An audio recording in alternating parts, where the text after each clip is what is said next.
Welcome to the Expert Speaker Podcast. We have Delsey Daruwalla all the way from New Zealand. We're talking about how to go from operator to business owner. Welcome, Delsey. Hi, good to be here. So tell us, how did you learn how to become a business owner from being a business operator? Yeah, well, let me tell you a quick little backstory. I didn't graduate from business school. I had no idea about business. I'm actually a health professional by trade, so I'm a chiropractor by trade. And we do not study for 5 to 6 years to learn about business. We do it to serve people. And so when I graduated and I got out into the real world, I realized how little I knew about business. So a lot of my things that I've learned has been from mentors, from programs and things like that. And fast forward today, though, I've got two of my practices are sold now. I no longer practice as a health professional, but instead we've got different coaching consulting programs online where we coach and consult healthcare practitioners. We also coach and consult people who want to grow wealth when it comes to trading property. And then also we've partnered with some great people to teach people or real estate agents on how to grow their agencies as well. So when it comes to scalability, if I had to go from one business to now three and perhaps our fourth one launching this year, there is no way to be able to do that if I'm operating in every single business. So the only way I could go from operator to owner is really building what I have labeled as the unicorn team, which is, a group of what other people would think are mythical creatures, really, that actually work together, they're unified, and they understand what it means to not just lead themselves and own their role, but then how to distribute that to the rest of the team to uplift them. So I think one of the biggest things that I know that I did, or I had to learn to do, is to go from operator to owner. You really need a strong team that understands how to lead other people in your team. That's the only way you can remove yourself from day-to-day operations. So in other words, the individuals need to know how to lead the other individuals on the team. Absolutely, absolutely. And look, there are three types of, I guess, management leaderships. The first two are something that most business owners would know of. And the first one, I describe it as an upside down pyramid, where you're at the tip, at the bottom, everything's very unstable. Everything's on top of you. This is where you're in the midst of everything. And this is what a lot of business owners get stuck with because every decision falls on them, right? Then you have the second type of leadership, which is a lot of business owners do this. And on the forefront, it looks really good and it looks stable. And it's an upright pyramid. And you feel good about it, right? Because the leader, you, is at the top. Everyone comes down in a tier system. And you think that works because you've got the doers at the bottom, people that are just doing the tasks. Then you've got, the managers and the leaders, and then you're on top. And so why doesn't that actually work? Well, it doesn't work because at the end of the day, they're still looking to you to make decisions. You're still that tip of the iceberg where you go, you know what? I'm going to tell you what to do. You go ahead and execute it. And although business owners, it sounds amazing, it still means that you can't have a holiday because people are waiting for you to tell them what to action, what's right, what's wrong. Should I make this decision? Should I not? Right? Should I train this person this way? Should I not? So the way I do it is actually a sideways triangle. And this is more something that works really well in businesses when you want to ensure that you're not the only decision maker. So I've got departments right now. I've got managers that are leading things that are, reviewing. Let's say, for example, we do performance reviews for our staff members every year. I've got a manager right now who said, look, I don't think this is working. I've reviewed this. I've audited this. I'm going to change it. I'm going to present it to you and let's roll with that. I didn't have to make any decision, right? I've got a person who audited something, found the gap, identified it, came to me, just let me know, has gone ahead and trialed it, seen that it works, and now has taken the responsibility and the ownership to train everybody else, or I should say every other manager, on how to do it this way. So I know you've designed an extraordinary lifestyle. You were traveling around the world with your husband and children. You're operating an international business. So you've built a team that can make decisions on their own. Absolutely. How does a business owner or business operator learn these skills? What's the process, and how do you start to create this culture of making your own decisions?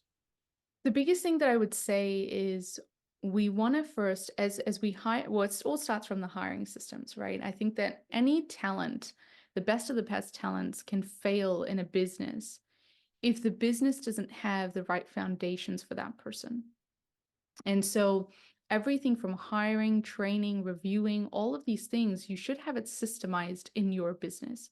And if you don't have systems right now, so for the businesses right now that don't have any systems, but they have teams, just step back a little bit and go, okay, can I take it slow for the next 6 months to build this up? And I say this, and I know that the word slow in business, every business owner hates it. I get that, right? Because no one wants to go slow. But as my husband says, and I think he learned it from a mentor, slow is smooth and smooth is fast, right? So if you haven't got the systems, take the time to build that. And once you do, you can accelerate. When PracticeOwner was founded, it was founded, and literally within a month's time, I had my first kid. So I wasn't actually involved in the business whatsoever. And then I had my second, and I was raising them, and I didn't have any time to step into that business. And it's only in August 2022 that I stepped into PracticeOwner. And as I stepped in, I won't lie, it was a bit chaotic, right? And I said to my husband, look, I think we need to just, but you know, revenue was great. Everything it was booming, but I could tell we were headed for a crash at some point. And I could also tell that my husband was working far too much than he should have been. And so I said, do you know, can I have the permission to slow everything down? And look, I'm going to be very transparent. Did we have a bit of a hit in our revenue? Absolutely. And that's the reality of it. But you got to be okay with that, right? But within 12 months, we were so systemized and our infrastructure was so solid and our team were so well trained that we could open two other online seven-figure businesses that were doing really well. And now this is our second year since I've stepped in, and we're about to launch our fourth, right? So I don't think that that can happen. So once you go slow and things become smooth, you can fast track really easily. And so I think it comes from understanding, when you look at your team, first understand, what do they lack? What do you lack? What does your business lack when it comes to systems and processes? And from there, you take your team and you ask yourself, well, can I transfer my wisdom, not just the knowledge? A lot of business owners teach their staff the how. I start with the why, then the what, then the how, right? I want my staff to be, and you know, I think it's unreasonable to expect a staff member to have as much passion as you, but I believe you can get them as close as you can to you, right? Can you explain what it means? Start with the why, then the what, then the how. Yeah, of course. So when you are training people, when you are, you know, giving them projects, I always refer back to, how does this get us closer to our vision? Do they actually Mhm. understand where we're going? Not just so I break the vision down. What's our 10-year? What's our 5-year? What's our 1-year vision? Now, let me make this very transparent though. Just because I said this is our 10-year vision doesn't mean it's set in stone. Things can change, it can evolve. So one of the biggest things that you know, I would recommend business owners get very clear on is, what's the culture in your business? The culture for us, we're fast paced, we're innovative, we change a lot. So what we expect from our team members is someone who can be not just comfortable, but excited by change. And so if I say, hey guys, we're going to be changing our vision really quickly here because this is what we want to do, this is where things are heading, I want them to be excited for that, right? So no matter what I give them, I start off with the why. Why are we doing this? Why is this important? Why is this the thing that's going to get us closer to where we want to be? And then Mhm. what does this entail? You know, what does this mean for you? What does it mean for the client? What does it mean for us as a company? Now, believe it or not, I look to them for the how. Because now that they understand everything, they go, well, Delsey, I think I already know how to do this. How about we trial it this way? And I go, okay, let's go for it. I want to ask one more time. So why is the purpose. How does this fit into the vision? And the what is like, what's in it for the customer? I'm unclear about the what. Yeah, well, what does this do for you in your role? What does it do for the customer, the client, right? And what is it going to do for the company in that next milestone? Okay, got it. Mm. Now, systems and processes, what does it actually look like when you recommend people start building systems and processes? Do you recommend just a Google Doc, or do you have some sort of software that you use? Yeah, absolutely. So yes, we have Google Drive where we store things for sure, but primarily we use Notion. Notion is our hub when it comes to we use it for client success things. We've got our own CRM software company, Milro, that we use for when it comes to sales and marketing. So that department uses that software. Notion is what a lot of our client success team uses, our creative team uses, and our admin team mainly uses as well. So and the other thing, we actually used Monday.com for our task management system. But one of my managers, she's fabulous. She actually realized and saved us thousands of dollars by merging everything from Monday into Notion, and now she's doing complex things in Notion that create more productivity for everyone. So I would say Notion, if you guys have not looked into it, it's something really good to look into. Yeah. Right. Yeah, I know some people who love Notion. I haven't used it yet. Mm. So I got to experience your sales and marketing process because I first came across a Facebook ad that Mhm. I clicked on, and Facebook put my name, email, and phone number in there for me. I didn't have to type anything, click done. And then I got a message from someone from your team. Then they did a three-way message with James. I got on a call with James. And now we've done a bunch of stuff together. We've done webinars for each other's audiences and podcast interviews. And I thought that was a really smooth process. And I'm curious to know your insights on recommendations you make to clients as it pertains to sales and marketing processes, bringing on leads. Yeah, look, for every process that we have, well, majority of the processes, especially when it's involving the client or a prospect, again, it's the vision behind the process. So here's where, it's that boring word that sometimes I think business owners don't want to hear. It's like it's so overused, but it's so true. It's about the vision. And the vision for us is what's the experience we want to create for people. Right? As you went through that process, it was a feeling that was created. There was an experience that was created. And now we've done a lot through that. So when it comes to the sales and marketing process, look, the biggest thing I can tell you is keep it nice and smooth. You want to have as much interaction with the team as you can, whether it's with the main person, with sales team people, whatever it is. We do a similar sort of thing when it comes to client success as well, when we want to start introducing our team to the clients. And sorry, what was the other part of your question? How to Oh, just your recommendations on sales and marketing processes for bringing on leads. Look, we do a lot of Facebook ads. That's the majority thing that we do. We also do the Facebook community group is what we call it as well. And in there, we do a lot of strategies when it comes to posting things, sharing things, resources, trainings, lives. We host a lot of events and that sort of thing. So we can get traffic through that way as well. Uh-huh. Mm. So let's talk about this concept of going from operator to owner. What needs to change? What do you notice in the way they change how they think? What do you notice in the way they change how they speak? And what else do you see as people move from in the business to being a business owner? Yeah. So one of the biggest things you want to start with is who in your team is someone that you could really mold to think as close to you, right? No one's going to be as good as the business owner. Let's make that pretty clear. Okay. I think that most business owners, I'll give you an example. A client of mine, she, if she wants an email written a certain way and the team member has written that email and she looks at it and she picks everything out because that's not how she would have written it. And I asked her, well, has the outcome been reached? Did the client get what they wanted?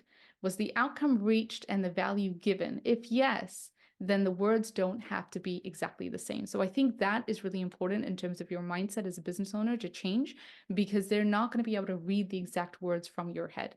Now, if it's something very particular, then have templates for that, right?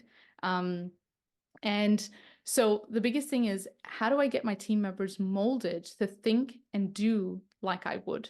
And so a lot of my time in the week is not day-to-day operations, but it's on getting onto group calls with my team members and really just coaching them, investing in them, all right? They're reporting back to me on everything that they've done in that week. And then we're starting to see where the challenges are.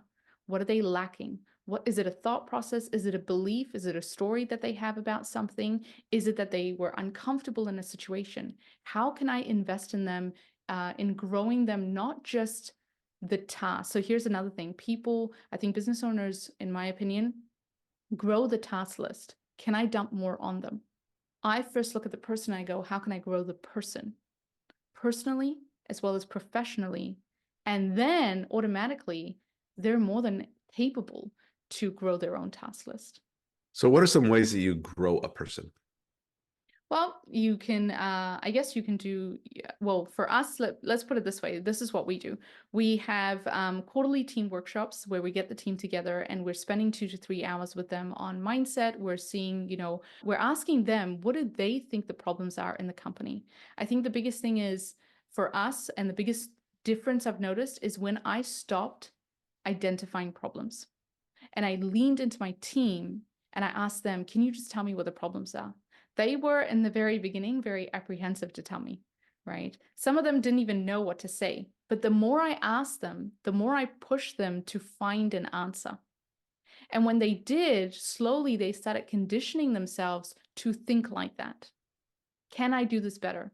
Most of my staff members are now conditioned to, when they're doing something, to think, could I do this better? Is there a more efficient way? By doing this, is another department, is there going to be complexity added to another department? If so, do I need to automate this more, right?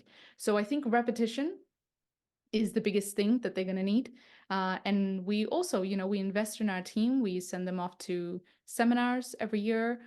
We invest in us doing seminars for them, workshops, team building things. Those are really important. Right. So what's your vision for what's next for you? You said you may be hosting an event soon. Yes. So in Practice Owner, we that business where we coach and consult healthcare practitioners on how to grow their practices. We've done virtual events for the last year, and they've been phenomenal. People love them.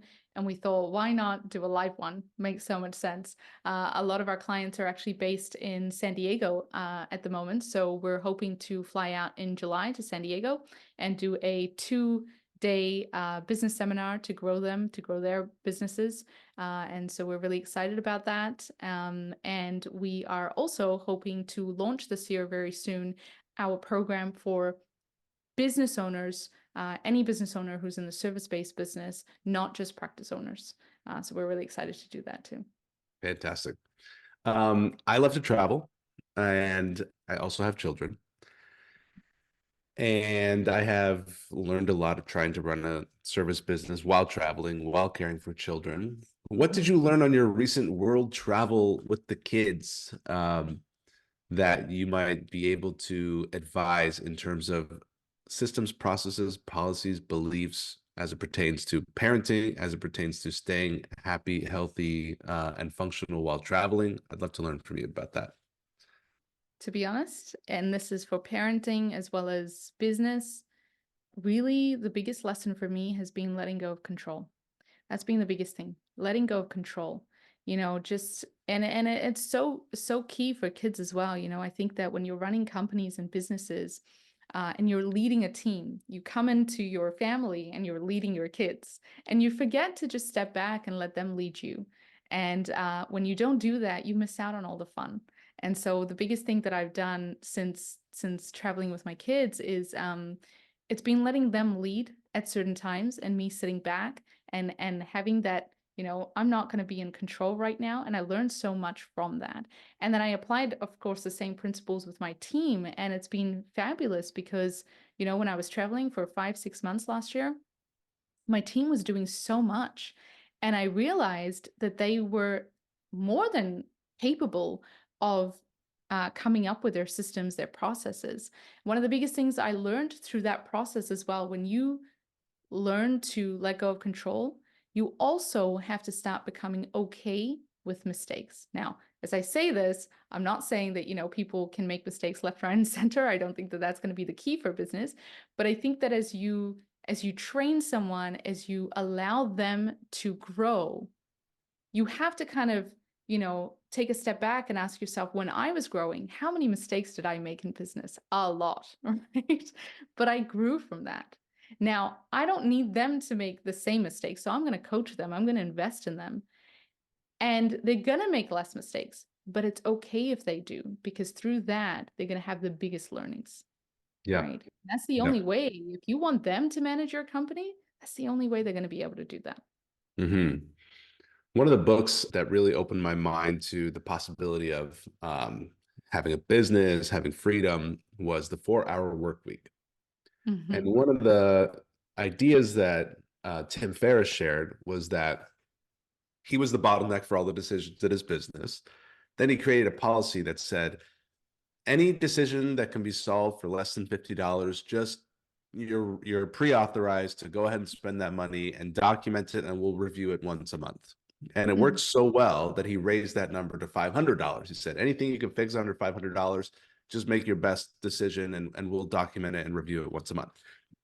Do you have policies like that? Or what policies have you found that give people permission to make decisions that have kind of freed you up to make fewer decisions and let more decisions be made by others? Yeah, absolutely. And this is what we do. At the moment, we've been doing, especially with my administrative or operations team, I've sort of said to them, don't come to me to ask me, should I do this? I don't want to hear, should I do this? I want you to have done it because you are certain about it, trialed it, and just shown me the result. If you can show me the result, that's it. That's all I need is the result. So if you can say, I did this, here's the result, here's the tracking sheet, here are the stats, I'm going to carry on with it, I can just give you a thumbs up. That's all I need to know, right? So it cuts our time a lot when it comes to discussions. I think a lot of business owners, and I've seen this, which is why I say it, and I know this because I've done this myself, is they spend a lot of time, I'm not sure if you use Slack, but they spend a lot of time checking Slack, which is the business communication channel, right? Yeah. Constantly back and forth, back and forth. And I'm like, why are we having so many conversations on Slack when you should know what you should be doing for the week, right? If we're having weekly team meetings, we don't need to be speaking every day, multiple times a day, if you know what the projects are for the week. So we cut that out really quickly. And it's meant that it's really freed up my time during the day, You right? cut what out? Meetings? No, cut out the communication, every daily communication on Slack, because you coming in at a meeting and you're presenting everything you did for the last 4 days. Perfect. Yeah. You're reminding me of one of my favorite moments as a real estate investor. I got a phone call once from my property manager. He said, hey, Majeed, just wanted to let you know the tenants broke one of the bedroom doors. So I went and I picked up a new door from Home Depot. I replaced it. I billed the tenants. They paid. It's taken care of. Just wanted to let you know. And I was like, oh, wow. Great. I love Great. it. I love I it. didn't even have to make a decision, right? I Uh, know. so that's wonderful. Yeah, you're making me think about a couple different people I have pretty frequent communications with, and I'm wondering how I can reduce the communications because you're right, it's unnecessary Mm. when the vision is clear on what the outcomes are. And that's Absolutely. kind of the theme I keep hearing from this conversation is the clearer the vision, whether it's the project or the company or the role, the more aligned the decisions are going to be, and the less should I do this and should I do that conversations you're going to have. Absolutely. Absolutely. And another thing is as well is they talk about company culture, and I think I'm not sure what other people think what company culture actually is, but for me, it's not really about you know uh, coming together as a team and singing "Kumbaya" and all that sort of stuff. Like company culture to me is really all about our disciplined habits. So culture to me starts with values. What are the company values that you have? And for us, it was really simple. We want to have trust. We want to have that transparency, and we want to be fair. Those are our values.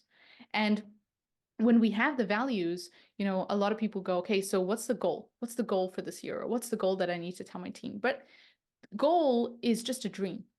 Someone could say, my goal is to make $1 million. It's still a dream, right? It's a hope. Anyone can dream, anyone can hope. So what makes that goal turn to result with the help of your team? Well, everybody in that team needs to have what I call disciplined habits. It's the habits that you have every day, the conditioning that you have every day, how you think, how you work with your emotions, how you behave, how you act, all of those things are going to get you that result. So with our team, we know the vision, we know our values, we're aligned there. We come up with the goals, and then we park the goal. And we say, great, we know the goal. But now let's say today we have already achieved the goal. What would that person be doing every single day? What would that person who's achieved the goal be doing every single day? And we look back to what we are doing now and go, this is not what we would be doing. Would be working this way, would be communicating this way, would be reviewing this way. And now we change our daily habits, and it's continuously conditioning ourselves in those daily habits is what's going to get us that goal, that result. Yeah. Daily discipline habits. Yeah. Delsey, for people who want to work with you, connect with you, learn more from you, where should they go?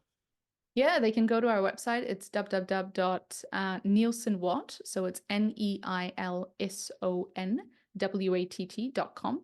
And our team can reach out to them, or they can reach out to our team, and then we can help them out. We've got a bunch of free resources, so I'm sure that whatever problem you've got going on in your business, we have something that we can give you. And are you doing much on social media? Are you posting organic posts on all the platforms and going live, making videos and all that stuff? Yeah, look, we do a lot of that in our community group. So in the Practice Owner community group at the moment, we do a lot of that. James does a lot on his, James, my husband, he does a lot of that on his personal profile. At the moment, that hasn't been my biggest focus, but that will be something that I will do in the near future. Great. Anything I haven't asked you that we should share with our listeners? No, look, I think that, if you're a business that, and we've been here, look, if you're stuck on that 1 million to 3 million mark, you're really still having to focus on your acquisition. It needs to just be stable, predictable. You got to have that innovative energy at that time. You got to know what's your offer, who you are, who you're speaking to. But when it comes to the next phase where you're trying to get past that 5 million mark and up to 8 figures, you really want to start focusing on building a team. It's no longer about new things, innovation. It's more about unifying things, stabilizing things. So more, not new. You're starting to become a leader yourself, a manager.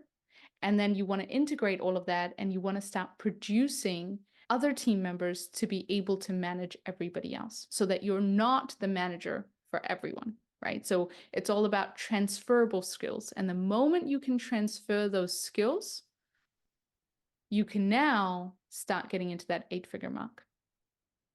Great. So acquisition, meaning leads, sales, consistency. Marketing. Yeah. Until 1 billion, 2 billion, and then team and culture, process, systems, and all that. Absolutely. Great. Yeah. Thank you, Delsey. Thank you for so your much. contribution here. Appreciate it. Yeah, absolutely. Thank you so much. Thank you for listening to the Expert Speaker Podcast. Be sure to hit the subscribe button and leave us a rating so that more people can discover the Expert Speaker Podcast, and so more people can be empowered to share their message. Be sure to go to www.expertspeaker.com and take the masterclass to learn how to grow your business and make money speaking. It's totally free and will change your business. If you're ready to work with Expert Speaker, you can apply. Just go to expertspeaker.com/apply, and someone from our team will be in touch with you to help you grow your business with public speaking. That's expertspeaker.com/apply. We'll see you in the next episode.